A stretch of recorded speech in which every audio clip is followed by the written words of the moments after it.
look at the news. So it's quite interesting now that Dookie Dash is over that game. There's quite a lot that we can take from it, right? So there was almost 37,000 ETH in sewer passes has already been traded on the secondary market, right?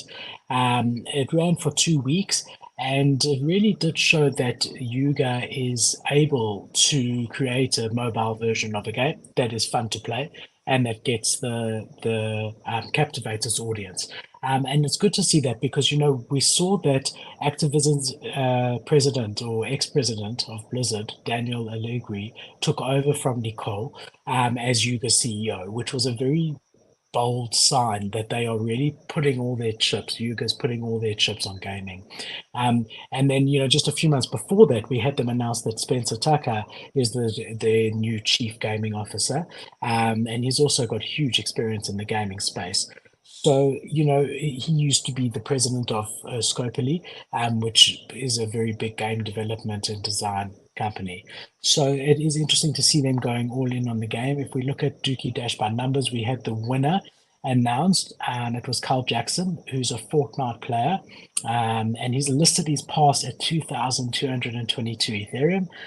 He can list it at whatever he wants. The real question is, what is it going to sell for? But he won. He got the highest score.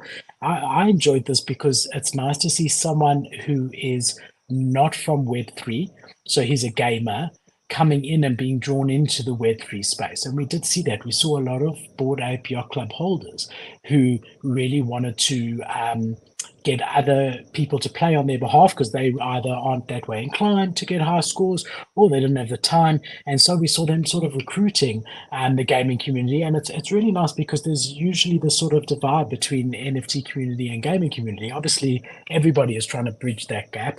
But this Dookie Dash did achieve that in many ways. So we have the winner, Carl Jackson. He's a big Fortnite player. He won. And then, we had second and third place. Both of them got 870,000 odd, which is really good. But it did go to show that they are capable of creating a really good game.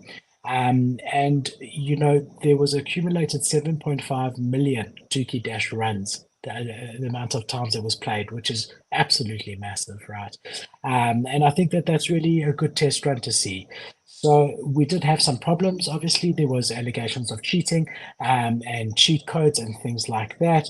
It led to Yuga delaying the release of the winner and saying that they would only they wanted to audit those results and they delayed it by a couple of days.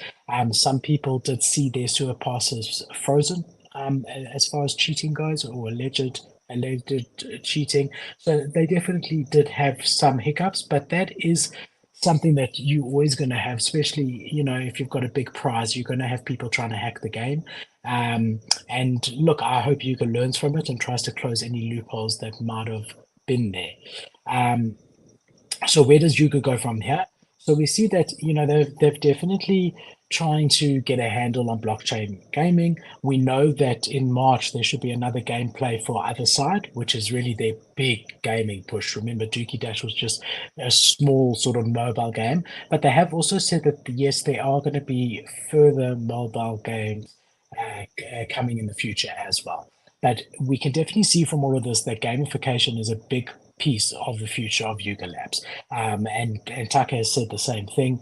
Yeah, I'm just interested. I'm watching with a lot of interest to see. We do know that they've now, within Dookie Dash, launched a new version of the game where you can lick the toad. And effectively, right, you can play a game and collect as many toads as you possibly can. And if you get a top 500 score with the toad, there will be a companion that you'll get. So it's sort of like an addition to the Dookie Dash. It looked very, very similar when you were playing it. So I'll show you over here what it looked like when you were playing it. I mean, it's almost the same, but then you had the collection of the toad as well. And you can see it's not that blue color, it's more the rainbow color.